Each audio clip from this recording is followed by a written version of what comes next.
Hey sis, welcome back to the Creative Being Woman. If you're new here, allow me to welcome you to this part of the internet where we keep things real about freelancing, remote work, and balancing life as Nigerian women.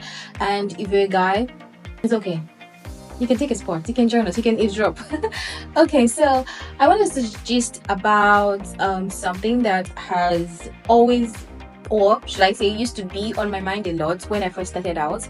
And then I really wanted to just have like a clear answer to it because I was, should I say, scared to know that was I leaving money on the table, was I leaving opportunities on the table. And I came across people that also like had such questions, and who knows, maybe you already even have this question, or if you're not already having this question in your mind, maybe you will still have this question. And what is that? Is that should you niche down or should you offer many freelance skills? And this is especially, like asking yourself, should I just choose one skill, or God has blessed me with so many talents, I have so many skills, do I just need to be the queen of social media management when I am good at web design, I'm good at logo design, I'm good at content writing, I'm good at social media? Can't I just offer them all? So hopefully this video gives you the clarity you need. I'm just here to guide you, like your internet big sister, so that you can make the decision you need to make. Okay, so let's get into the video. So before we get started, I want to define 3 words, or should I say 3 terms, so that when I get to use them in this video or other videos, you understand what it means. First is, what is target market? So I don't know about you, but I tried to be industrious when I was in school. Tried to sell something. Like I used to like really admire when I see people come up with products or even sell things that students really need after hours. When I mean after hours, when we're in the hostel and then the hostels are locked, we can't go out to get anything, and then you want to have a drink, or you want snacks, or even want Indomie, like noodles, and you could just go somewhere that you know that this person is going to have what you need, and you just pay money and you have it. That was really great, but unfortunately I was not that industrious. So something like that, if I go and ask that person now that who is your target market, who are you creating an avenue for people to have cooked noodles for, she would say, I am creating this for my female hostel mates who are hungry after hours when they cannot get food outside. That is a target market, definitely. So if you bring that to freelancing, it's just like let's say you're a virtual assistant, and I'm like, okay, so as a virtual assistant, who is your target market? I'll most likely be expecting to say, oh, I am targeting female entrepreneurs who need help with scheduling, managing their daily tasks, or oh, I am a virtual assistants who I'm looking out to help maybe PhD students, for example, with their thesis, with project management and other things. So that is like the easiest definition I can give right now for what a target market is.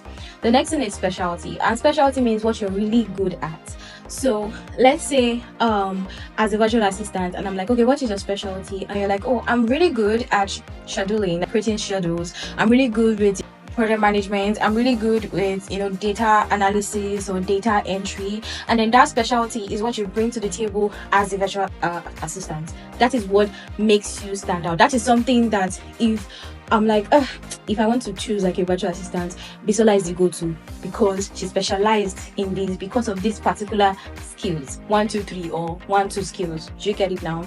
So now let's come down to niche. What is a niche? So niche is like combining the two, target market and specialty together, and they meet. So as a virtual assistant, if you're like, okay, I have a niche, and I forgot to use your niche, you would say, I'm a virtual assistant who helps busy female entrepreneurs with scheduling, data analysis, and data entry. That is your niche. So that means you're not a virtual assistant for just anybody. You probably say, okay, I only target this kind of industry, or I only target PhD students, or I only target female entrepreneurs.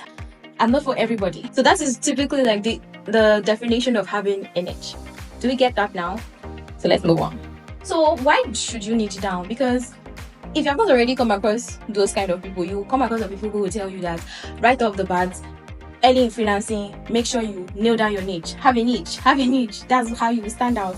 and you're wondering, okay, why are they saying we should have a niche? One is because they will tell you is going to make it like more easier for you to become an expert at that thing, and they're not wrong, because when you spend time on a particular thing, you're doing it over time, you get better, you get feedback, you upskill, you get stronger in it, you become very good at it. So there's that. Also, it gives you the opportunity that you're able to charge more. So it's just like maybe you come across this tailor that no matter the style you give this tailor will nail it. This tailor is on time. This tailor does not disappoint. This tailor will never burn your clothes. This tailor just checks all the mark. Even if that tailor charges maybe 5,000 naira more or 10,000 naira more than the regular tailor that is down the street, that is more likely to disappoint, you might not mind paying more. So that is another thing, that when you meet someone that is an expert, you just stress less. You know that, okay, I'm working with an expert, so I get to stress less. And so as an expert, I might want to charge you a bit more because I take the stress off you. You don't need to second guess. So that is the second reason why people will tell you to niche down. It gives you the ability to charge more. Another thing is, it makes it easier for you to market yourself because you know exactly who you're targeting and you know where to find them. So let's say you're good with logo design, so you're like, okay, you know what, as a freelance logo designer, I want to work only with lifestyle brands, or I want to work only with beauty brands. Over time, you get to understand, like maybe with the brands you've worked with, you get to understand the things that work best, maybe the colors or the whatever design aesthetics that work best for beauty brands or work best for lifestyle brands. And as you become specialized in that is your niche, people will seek you out more. Like beauty brands or lifestyle brands will seek you out more because you just get it. They don't need to start telling you, well, black will not really work because this is like, you just get it. They just have to tell you their vision and they can trust that you will hit the mark at least maybe 90% or 95%, if not 100% of the time. You get it now.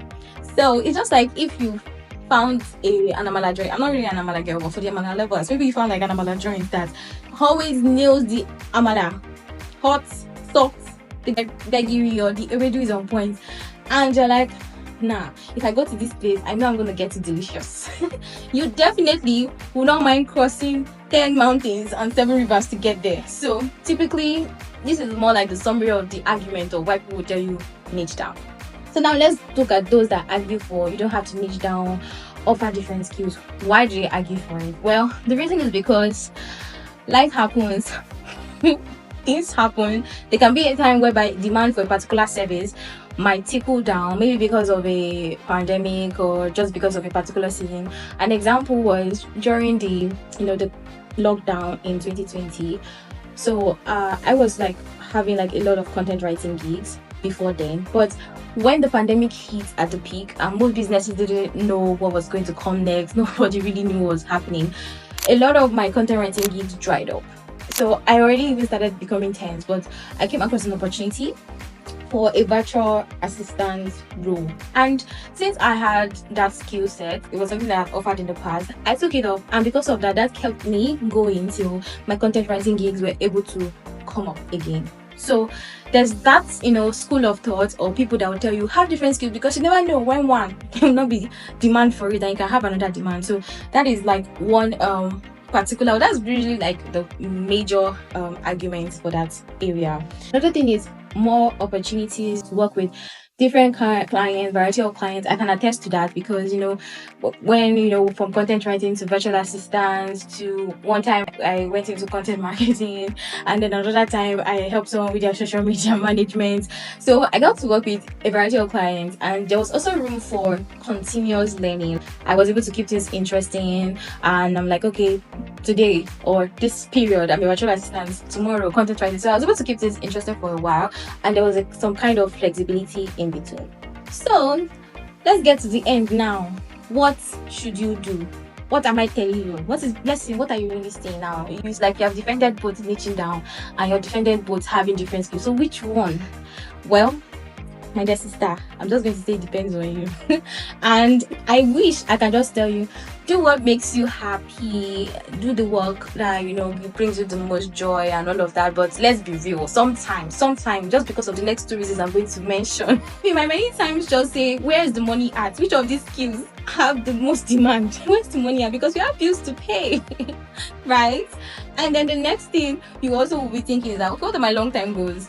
Is it that I want to be known for to be an expert in a particular skill, or you know what, I'm just going to stick with it. I love to mix and match my projects. Maybe this year this is what I want to face, maybe next year I want to face another part of my skill set. So it really just depends on you and what you feel is best for you at a particular time.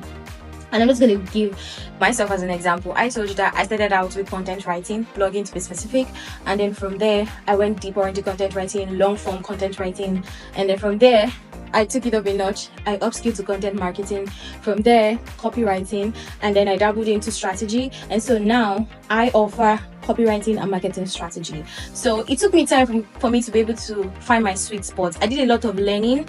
If you have asked me 6 years ago if I knew I was going to be like where I am today, offering marketing strategies, I wouldn't know. So there were a lot of learning, there were a lot of trial and error here and there. So it's just, most importantly, like I said, know what works for you at each stage as you grow. So that's the end of today's gist. If you have decided that no, I'm going to niche down, that's my cut, that is my thing, let me know in the comments. If you have decided that offering all the skills that God has blessed me with is the way, let me know in the comments. All right, make sure you subscribe, make sure you click the notification bell so that you can catch up on our future chats. I'll see you in the next video. Bye.